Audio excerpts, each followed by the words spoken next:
રાજ્ય સરકારનો શિક્ષકોની સંપત્તિ મામલે મોટો નિર્ણય, સ્થાવર અને જંગમ મિલકતો જાહેર કરવી પડશે. ગુજરાત સરકાર શિક્ષકોને લઈને મહત્વનો નિર્ણય લીધો છે. રાજ્ય સરકારે શિક્ષકોને મિલકત જાહેર કરવી પડશે તેમ સત્તાવાર જાહેરાત કરી. ગુજરાત સરકાર શિક્ષકોને લઈને મહત્વનો નિર્ણય લીધો છે.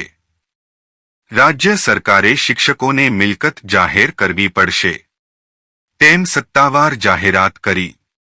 રાજ્ય સરકારના આ નિર્ણય અનુસાર શાળામાં ફરજ બજાવતા સરકારી શિક્ષકોએ તેમની સ્થાવર અને જંગમ મિલકતો જાહેર કરવી પડશે. આ સંદર્ભે શિક્ષકોએ મિલકત સંબંધી ડિક્લેરેશન ફોર્મ ભરવાનું રહેશે. શિક્ષકોની મિલકતો જાહેર કરવા અંગે શિક્ષણ નિયામક દ્વારા પરિપત્ર જાહેર કરાયો છે. રાજ્યના તમામ સરકારી શિક્ષકોને આ નિર્ણયનો અમલ કરવાનો રહેશે.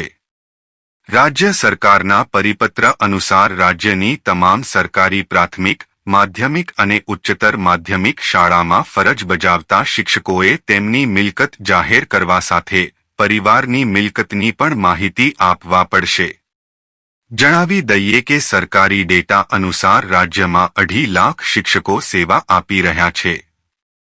તમામ 2.5 લાખ શિક્ષકોએ મિલકત જાહેર કરતા ડિક્લેરેશન ફોર્મ ભરવાનું રહેશે. નોંધનીય છે કે છેલ્લા કેટલાક સમયમાં રાજ્યમાં કેટલીક ઘટનાઓને લઈને તપાસ ચાલી રહી છે, જેમાં સરકારી અધિકારીઓના ભ્રષ્ટાચારના કારણે અકસ્માત અને દુર્ઘટના બનતું હોવાનું સામે આવ્યા બાદ રાજ્ય સરકારે વધુ કડક પગલાં લીધા છે.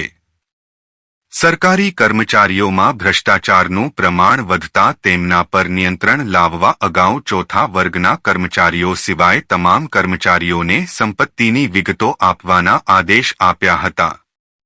હવે આ બાબત સરકારી શિક્ષકો પણ લાગુ કરવામાં આવતા તેમની મિલકતો જાહેર કરવાને લઈને રાજ્ય સરકારે સત્તાવાર જાહેરાત કરી.